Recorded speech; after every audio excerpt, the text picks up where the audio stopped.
प्राचीन समय से ही भारत का इतिहास बेहद गौरवशाली रहा है। अंग्रेज़ों के आने से पहले भारत में कई साम्राज्य हुए जिन्होंने विस्तारवादी नीतियाँ अपनाते हुए यहाँ खुद को स्थापित करने की कोशिश की। इस कारण समय समय पर नए साम्राज्य बनते रहे और पुरानों का पतन होता रहा। इस कोशिश में निर्णायक लड़ाइयाँ भी होती रही। इनमें से कुछ काल के गाल में समा गए तो कुछ को इतिहास के पन्नों में जगह मिली। खानवा की लड़ाई उनमें से एक है। खानवा की लड़ाई का इतिहास काफ़ी गौरवशाली रहा है। माना जाता है कि इस लड़ाई के बाद से ही भारत में मुगल युग की शुरुआत हुई थी। चूँकि इस भारतीय इतिहास की बड़ी लड़ाइयों में से एक माना जाता है, इसलिए इसके पहलुओं को जानना दिलचस्प रहेगा। बाबर ने रखी थी युद्ध की बुनियाद। बात 15वीं ईस्वी के आसपास की है। बाबर हिंदुस्तान की फतह करने के लिए अपने लश्कर के साथ निकला था। हिंदुस्तान को फतेह करने का उसका लक्ष्य काफ़ी बड़ा था। इसके लिए उसने अपने पीछे एक काफ़ी बड़ी फौज संगठित की थी।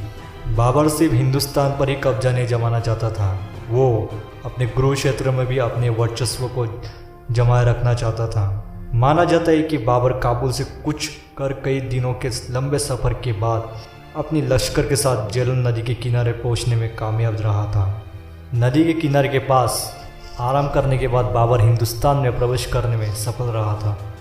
बाबर हिंदुस्तान में दाखिल होने के बाद कई रियासतों पर कब्जा जमा चुका था।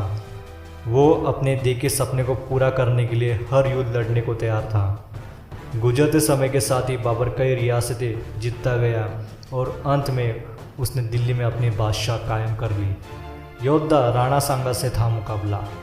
कम समय में ही बाबर ने दिल्ली में अपनी बादशाह जमा ली थी, मगर भविष्य में बाबर का मुकाबला उस समय की योद्धा राणा सांगा से था। राणा सांगा को संग्राम सिंह के नाम से भी जाना जाता है। वो राणा रायमल के पुत्र थे।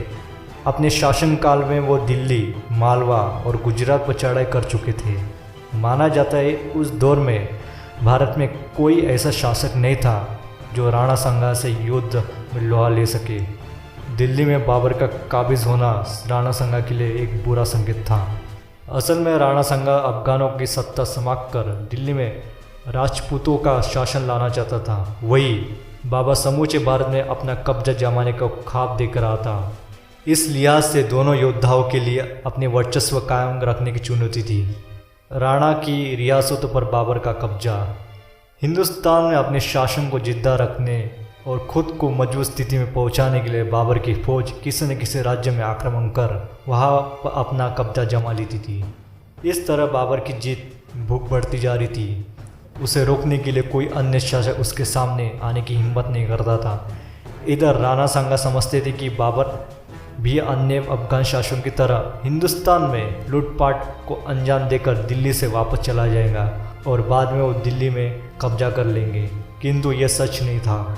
राणा सांगा को जल्द ही पता चल गया कि बाबर जल्दी हिंदुस्तान ने छोड़ने वाला था। दूसरी तरफ बाबर की क्रूरता दिन प्रतिदिन बढ़ती जा रही थी। उसने कालिपी, बयाना, आगरा और धौलपुर रियासत तक अपना वर्चस्व जमा लिया था, जबकि ये रियासतें राणा सांगा के साम्राज्य के अधीन आती थी। खैर, जब पानी सिर से ऊपर जाने लगा तो राणा सांगा ने बाबर को हिंदुस्तान से खदेड़ने का फैसला किया। खानवा के युद्ध में आमना सामना 17 मार्च 1527 ईस्वी। इतिहास के पन्नों में वो तारीख दर्ज हुई जहाँ दोनों खानवा में भिड़ गए। इस युद्ध में राणा सांगा के साथ हसन खां मेवाती, बसिन चंद्री व इब्राहिम लोदी का भाई महमूद लोदी भी डटे हुए थे। राणा सांगा की फौज का मुकाबला करने के लिए बाबर अपने लश्कर के साथ फतेहपुर सीकरी के निकट खानवा जगह पर पहुंचा। वहां राणा सांगा और उसके अन्य सहयोगी शासक बाबर की प्रतीक्षा में थे। बाबर ने पानीपत युद्ध में जिस तरह इब्राहिम लोदी को परास्त करने की रणनीति बनाई थी, उसी रणनीति का प्रयोग उसने खानवा युद्ध में किया। युद्ध के मैदान में राणा सांगा की सेना वीरता से लड़ी और बाबर की 20,000 से अधिक सिपाहियों का जमकर मुकाबला किया। माना जाता है कि राणा सांगा ने यह लड़ाई काफ़ी हद तक अपने पक्ष में। अंत में बाबर ने गोला बारूद का जमकर इस्तेमाल कर लड़ाई का रुख अपने पक्ष में मोड़ दिया और युद्ध को जीत लिया। ये जीत बाबर के लिए बहुत अहम थी क्योंकि उसने उत्तर भारत के एक वीर शासक को हराया था। खानवा का युद्ध ही थी जिसके जीतने के बाद बाबर को गाजी की उपाधि मिली थी।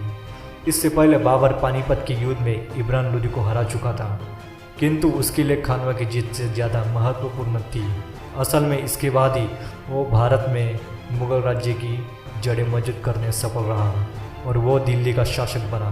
दिलचस्प बात ये रही थी कि खानवा का युद्ध जीतने के बाद बाबर की ताकत का मुख्य केंद्र काबुल नहीं रहा, बल्कि आगरा और दिल्ली बन गया था।